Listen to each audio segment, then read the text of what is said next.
It has now been 2 years and a half since I went back to performing after my pandemic induced hiatus.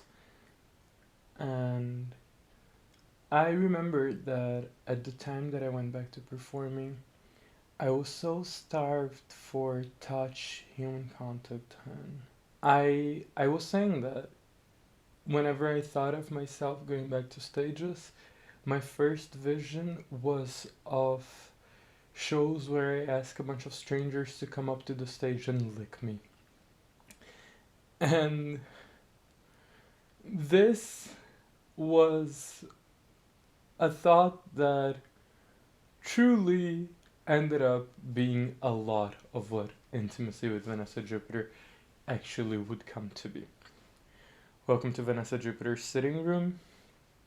This is a retrospective of the performances that I've done over the last couple of years. So why why are we doing this like this? There were a few times where people asked me if I would do more videos and more recordings of my own shows. And I personally don't like watching recordings of shows much, almost never.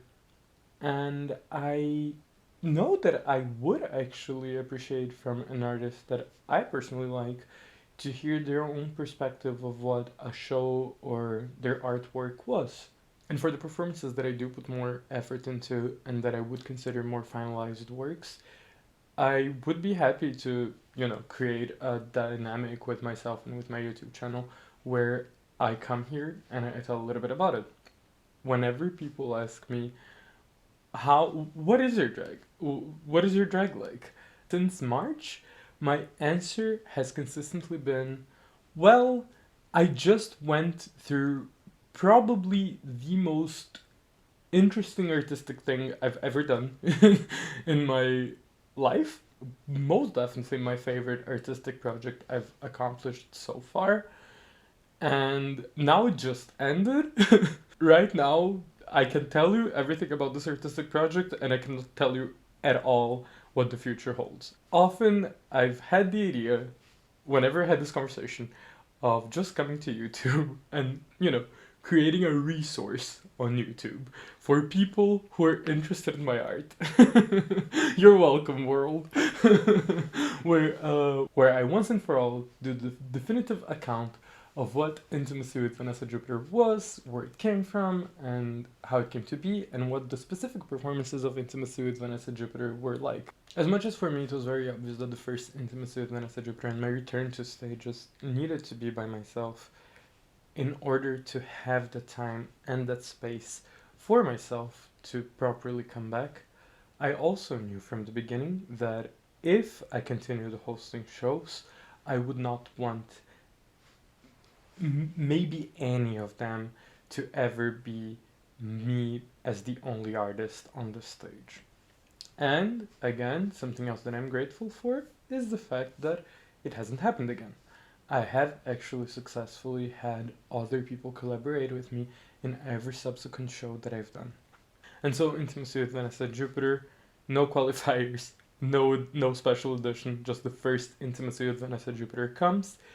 A lot of that first Intimacy with Vanessa Jupiter came from this idea of after the pandemic induced hiatus. And one of the things that happened during the hiatus was indeed that a few people in my life died, and the one of them, two of them, two of them were people that I had been physically intimate with. One of them was a big fan of this one specific song of Madonna with Massive Attack titled "I Want You."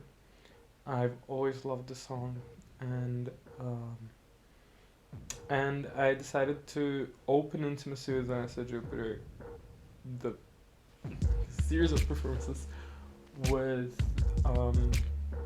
I Want You by Massive Attack with Madonna.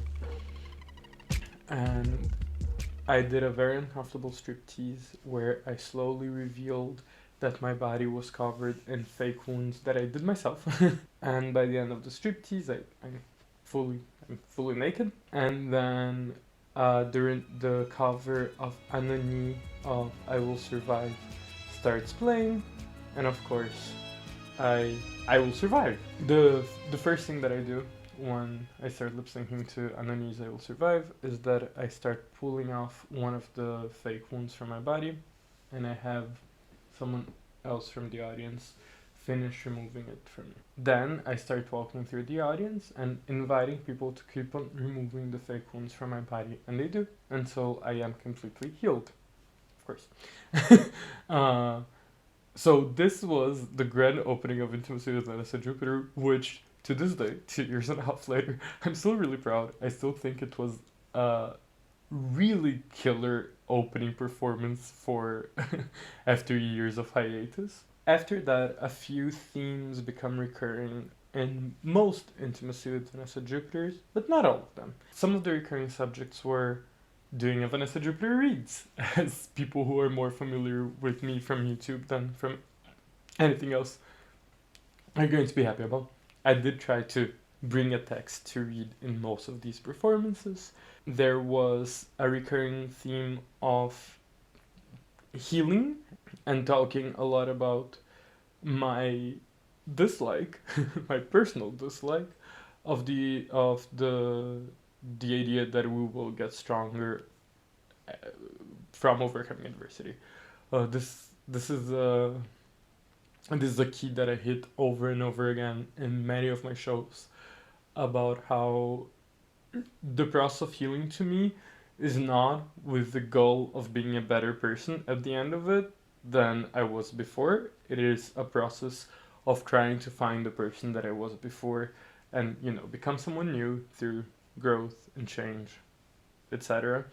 However, the main idea and the main goal for me cannot and would never be to become a better version of myself afterwards. How, no, I don't feel stronger now than I did before the pandemic. In fact, right now we're coming close to the end of a year, and I'm thinking of, years where I felt good and best about myself, and where I thought that I felt that I was, closer to the version that I want to be of a happy person and satisfied.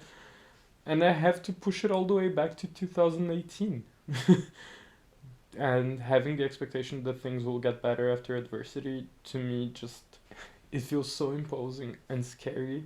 Then, of course, we have the audience participation segments, which were all really wonderful over the last few years that I've done Intimacy and that I've done other shows.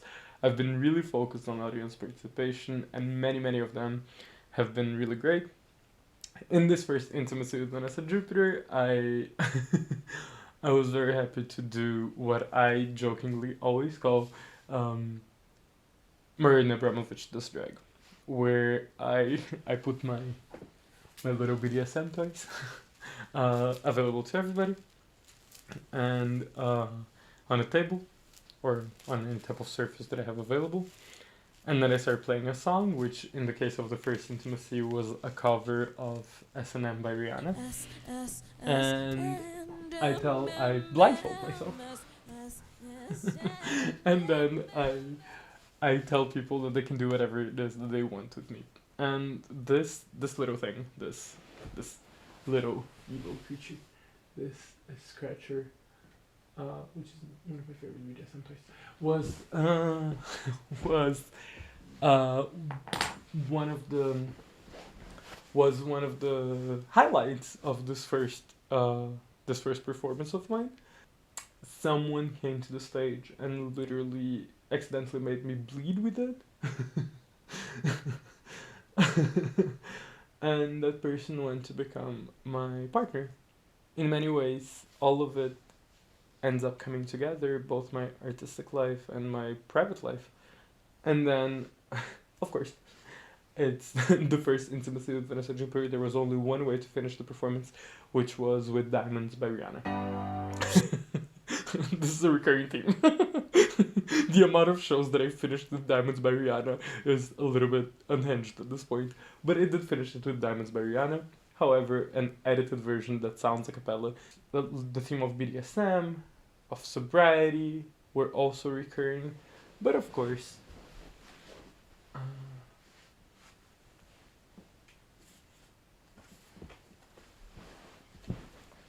we also needed to talk about love multiple times.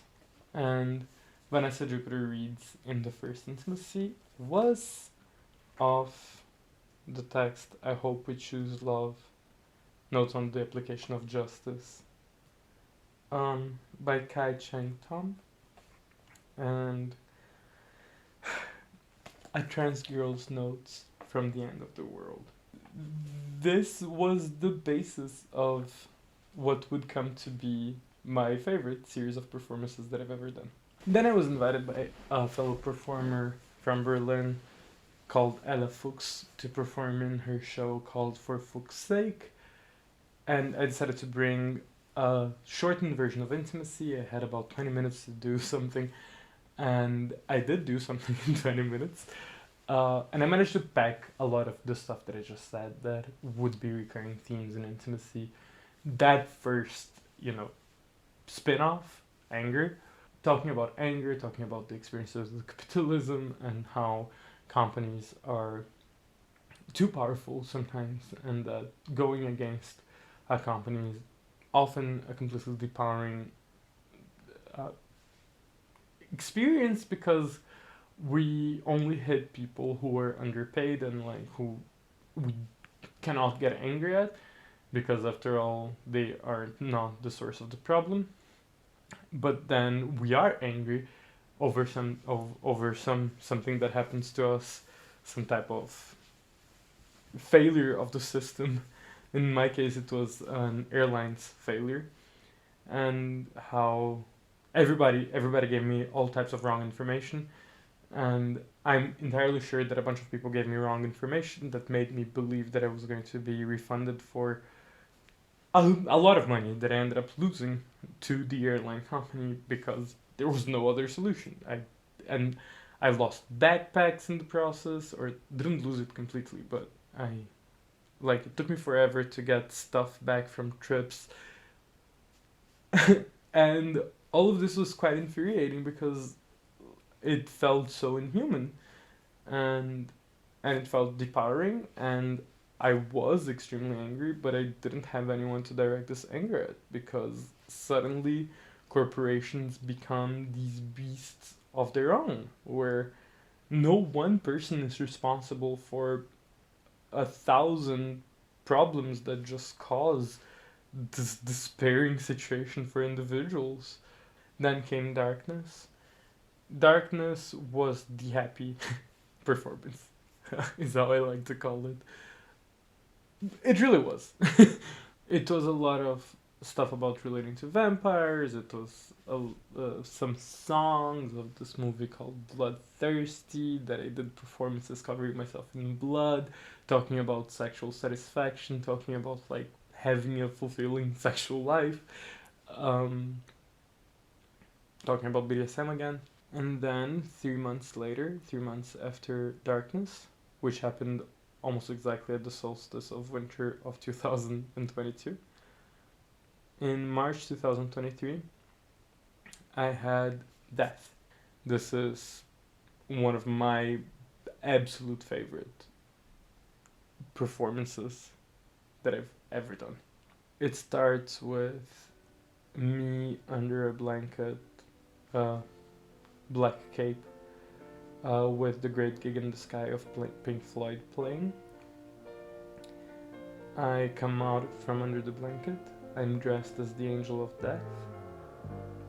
And I put on the cape. I sit on the floor. And I say, tonight we're starting with a breathing exercise. After the breathing exercise, I spent about half an hour talking about drugs and my experience with drugs and my experience with people dying because of drug abuse. And then there's a break, and I come back, and the second half of the show is entirely about suicide and about my own experience with suicidal ideation and my experience with people killing themselves in my life. And I opened up about how I became a Linkin Park fan in 2022. What excuse do I have to be becoming a Linkin Park fan at the age of 28 in 2022? And I made this joke without realizing that 2022 was also, a period where I was actually quite suicidal. And listening to Linkin Park, which is a band that has extremely, extremely explicit suicidal ideation lyrics, and many of those lyrics are in the voice of someone who killed himself, that mattered and that helped give weight to what suicide actually is. It it was a constant reminder that suicidal ideation sometimes leads to suicide. And and then with that introduction, I put on my headphones. I played the song Given Up by Linkin Park, which is one of the most explicit suicidal ideation songs that they have. I've given up. And I do a lip sync where I start high energy and ready to give the Linkin Park energy um, that we all love. And slowly but surely, I start losing the will to continue lip syncing. And by the end, I'm just sitting on the floor looking at nothing. I love that performance. So triggering. Then, of course, of course, I close the performance with Diamonds by Rihanna. We needed a little bit of a palate cleanser. Intimacy from the beginning has always been written in quotation marks. I am performing intimacy in many, many of my shows, and that is wonderful, that is great. But this intimacy is fake. It is a performance. True intimacy comes when there isn't the power dynamic and the power imbalance of someone as the performer and someone as the audience. But not only that, I'm putting myself in a vulnerable position where these interactions can become meaningful to me as well.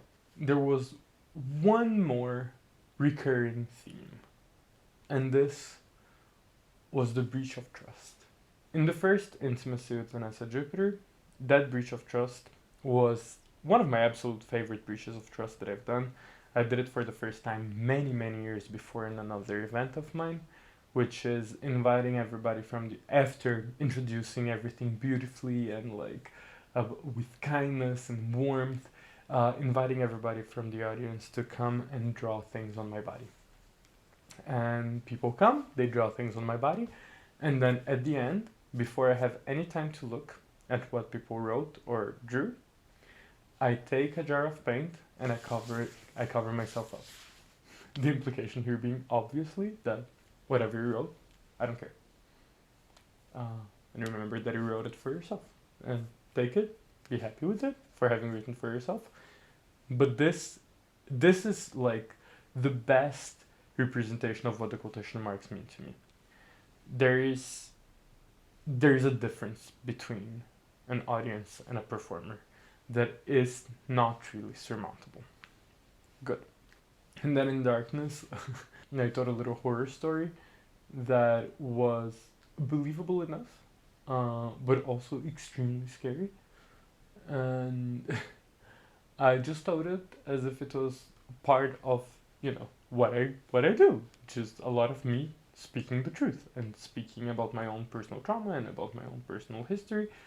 And people expected that little story to probably be the same, but it isn't. That was a lie. And having this type of breach of trust was always important for me in order for me to protect myself. And I knew that from the beginning. And I actively decided that death would be the one time that I was not going to do that. And I didn't. All walls were off. I was as honest as I believe myself to be capable of being on a stage, and it left me an emotional wreck, as I expected myself to be. And it was challenging, and it was important for many of my healing processes, but I knew from the beginning, I wasn't going to feel good after the day after Intimacy Death Edition. I wasn't. Like, there was no chance. And I didn't. I was an emotional wreck afterwards, and for a few days, and then I reminded myself of why I did things the way that I did them. That it was very controlled. That everything was exactly as it should be. I calmed myself down, and it was good. Seasons and months pass by without another intimacy, and we come back with Intimacy Earth Edition. I opened it with my headphones again. This time, baking dough for gingerbread cookies, and playing Call Me Maybe on a loop. And this is accurate to the real world that has happened in a period that was extremely challenging. I did listen to Call Me Maybe for 1 hour on a loop. Not 1 hour, but I did listen to Call Me Maybe on a loop for like at least a good half hour while I was baking in order to process difficult things that were happening. Then after that, I I did the most tasteless performance I have ever done.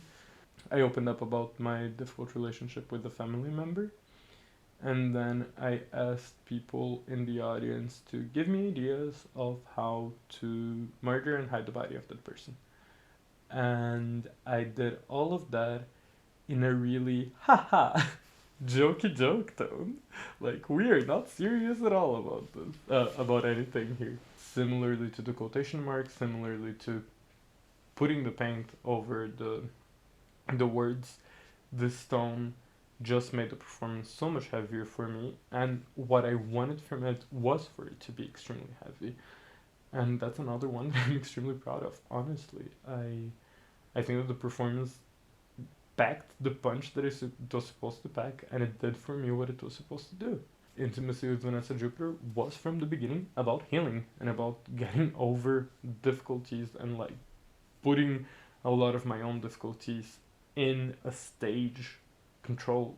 And then finally came the very last intimacy proper, which was not an intimacy proper actually. It was a pop queer event, which is my pop party, my queer pop party. Duh. And that one was a secret intimacy with Vanessa Jupiter, the last one, and this was themed life and death. I opened it with "Here Comes a Thought," the song from Steven Universe, which inspired this very tattoo. And then I was dressed as the Angel of Life. When talking about suicide, I think that people need to create community and need to build solid relationships. And this is going to be huge for suicide prevention, is having solid, good relationships with other people. In or outside of community, actually. How I know that for myself, being deep in the hole and remembering that I had someone to call, I'm not sure if I would be here if I hadn't had the peace of mind of thinking I can call someone. And I have been in the receiving end of that call as well. I have been I have I have felt like part of people's survival.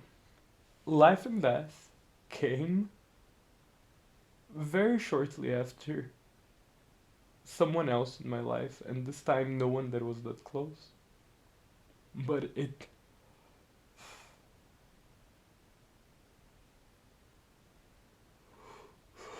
someone else killed themselves, and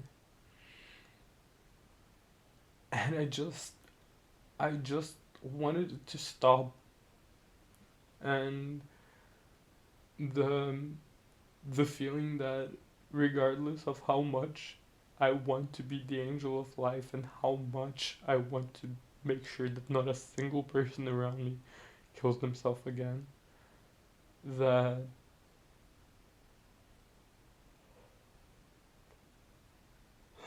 there's nothing I can do, and that weight of responsibility was starting to like feel too much after people kill themselves, me thinking I need to prevent every other suicide ever. And I did a performance on "Oh, It's Full of Love" by Björk. It is one of my classics. A lot of people who know me from, you know, 6, 7 years ago have seen me do this performance 1,000 times at this point. It is a performance where I start by lip syncing a little bit to it, and then I come out from the stage and I ask person by person, is it okay if I give you a hug? And then, if people say yes, I give everybody who says yes a hug. With also love playing. That's a classic tearjerker for everybody.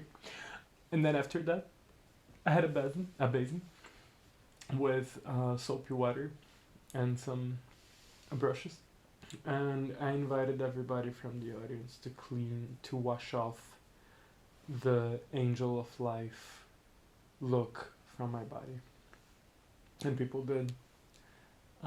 It was a quiet moment that was not quiet actually. A lovely member of the audience kept on talking and it changed my vision of the performance a lot in a way that I actually really appreciated. I actually really loved having that person like create the performance with me in that moment, and it felt so appropriate for the very last thing to happen in intimacy.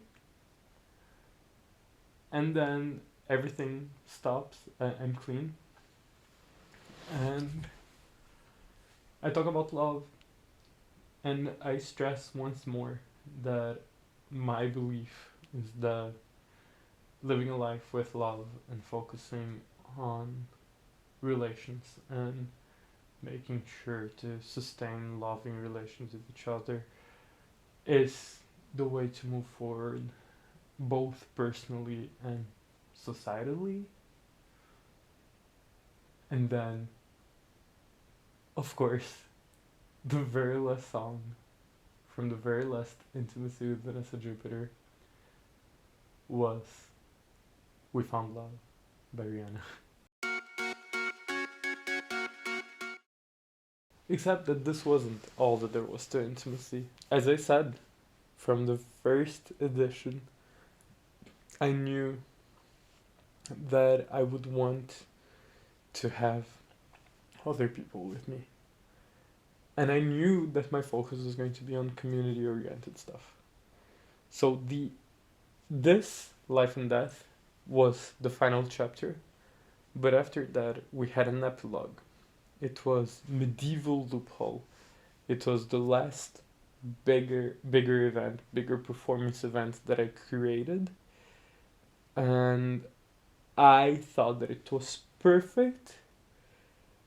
It was the perfect event to be the end of an era because it was someone else's vision. It was this performance that built on a performance that I had already seen from a group of drag kings, and they created this entire narrative. It was beautiful and so interesting about medieval power, about a king being overthrown, about misogyny, and I saw the perfect opportunity to take a step back and say, okay, I can host this. And I performed as the little, modern day witch who accidentally does a spell that teleports her to the medieval ages, and she still has her phone. So she has all of the information about the medieval ages on her phone, and this is how I did this medieval loophole performance in a way that felt like passing the baton to my future self, passing the baton to whoever is going to come and whatever is going to come. With that, I'm reminded that intimacy wasn't just my performances. Intimacy was also the performances of a lot of guest performers. I wondered how I was going to take the time to thank these performers and all of the other performers who worked with me in the last few years. And I realized that in a context like this, the best that I can do is just list them, hopefully, draw some more attention towards their other works, because I know what I did and what I know what my journey was, and I was extremely happy that this journey that I had was an intersection with other people's journeys, with other people's artistic journeys and artistic expressions. But some of these are 2 year old performances, and I don't want to be sitting here trying to describe to you someone else's performance from 2 years ago. I would much rather you go and explore these people and find out more about them by yourselves. And so, in the thank you section, I'm going to go through not only the people that I worked with in intimacy, but everybody that I worked with in all of my events. And then this will also be a little moment for me to talk about the other events that I hosted and produced over the last few years. So, we had Kitten Caboodle in Darkness. We had Lilith the Queen in Death.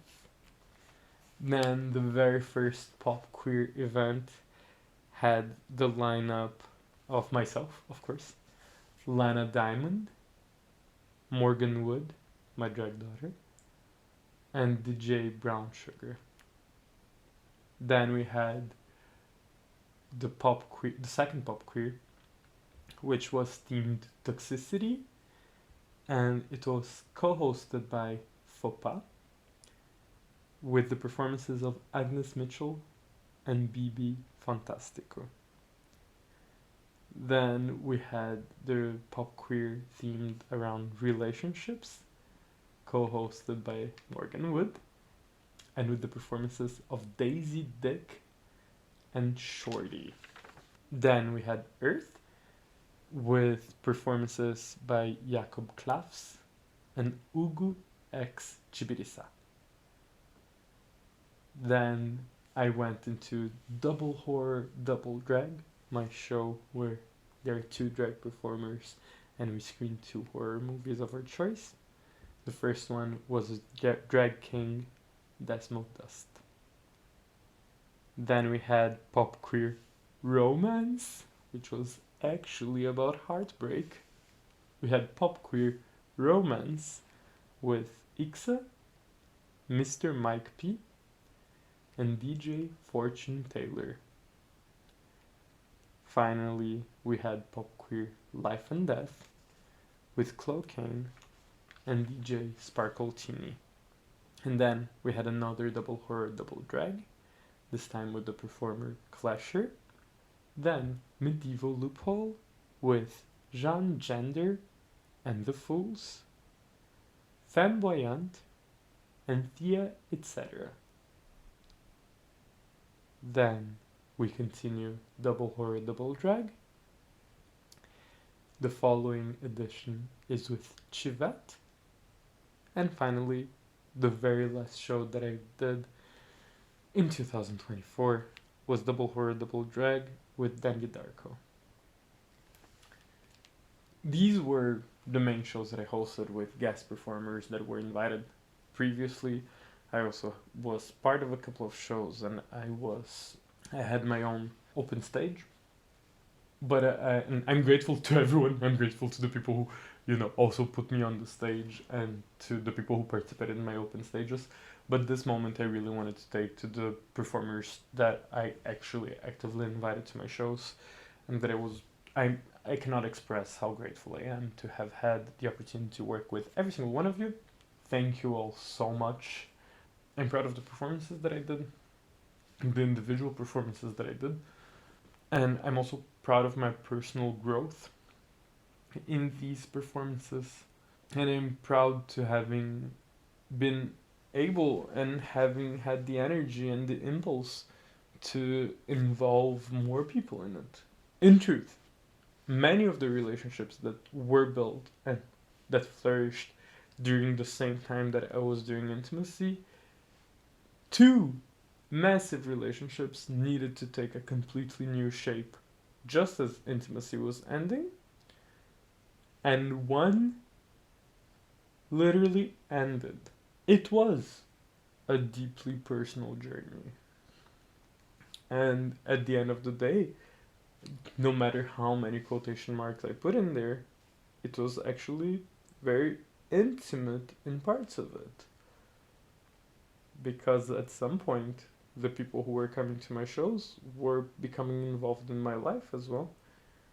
And at some point, that intimacy that was created from in the stage area became real intimacy outside of the stage. Thank you so much for watching. I'm This video is a first effort into rebuilding some type of online presence for myself. I do have an intention of creating some type of balance between my stage presence and my online presence, because right now it was very much my drag existed only online for 2 years and then it existed only in person for 2 years. Probably there's a beautiful middle ground there somewhere that I can try to find.